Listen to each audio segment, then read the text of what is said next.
Татуировките с череп са супер популярни и имат много значения. Някои ги свързват с смъртта и преходността, напомняйки ни да живеем пълноценно. Други ги възприемат като символ на сила и издръжливост, показвайки способността ни да преодоляваме трудности. В някои култури черепът е бил символ на защита, отблъскващ злите духове.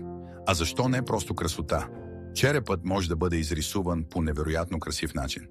Но знаете ли, че значението може да се промени в зависимост от това с какво е комбиниран черепът? Например, череп с рози често символизира контраста между живота и смъртта. Череп с змия може да означава мъдрост или прераждане. Ангелските крила в комбинация с череп могат да символизират стремеж към духовност, свобода от земните окови и възход към небето. Череп с часовник подчертава преходността на времето и неизбежността на смъртта. Комбинацията напомня да ценим всеки момент от живота. Най-важното е какво вие влагате в тази татуировка. Какво означава тя за вас? Споделете в коментарите.